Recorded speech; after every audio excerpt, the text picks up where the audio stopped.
Sometimes people take half-truth and put them together, and then it creates a misdirection or a diversion.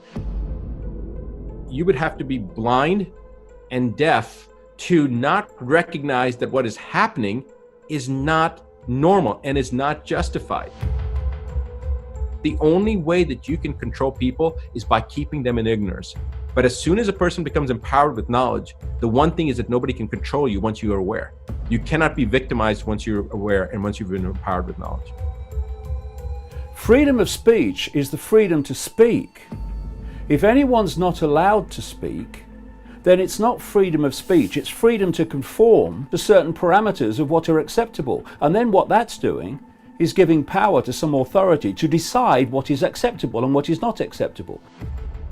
The world is manipulated by a web, and think of a web, a spider's web, and at the center of the web, you've got the spider. That spider is the non-human force. Around the spider are the most exclusive secret societies, and people in them you probably never have heard of. They're the people really running this cult from the inner sanctum.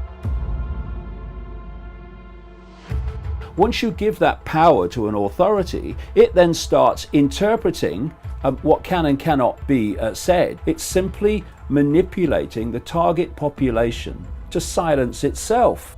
Entrepreneurs, if you like, who are genuine, who believe in freedom of speech, they have a fantastic opportunity here and can make an enormous contribution to human freedom. When you look at a human life, it is a download of the official version of everything. That's what it is.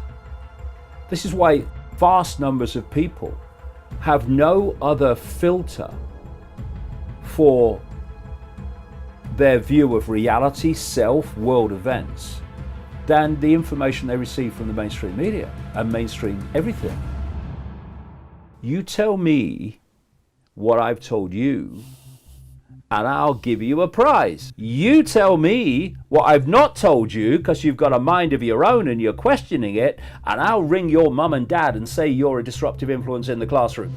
We keep each other in line by ridicule and condemnation for the crime of being different or questioning the norm. And how has anything ever moved forward in the entirety of human history, ironically?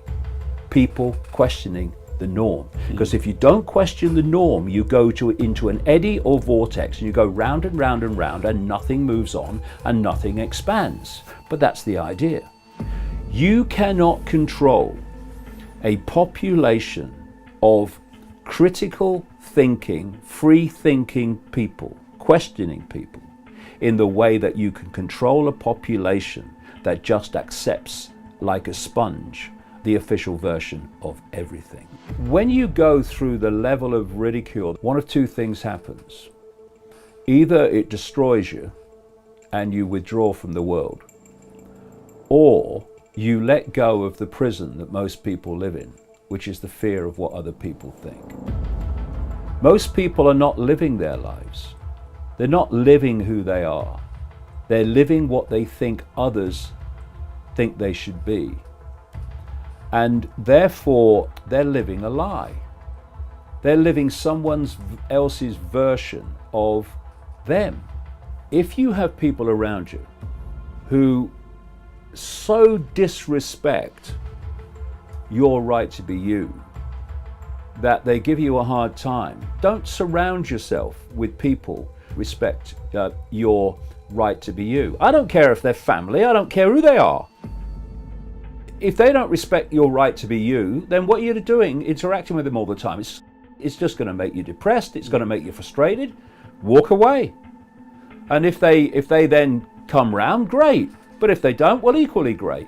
Only express your true, unique self if you refuse to let anyone impact and suppress that expression of your true, unique self.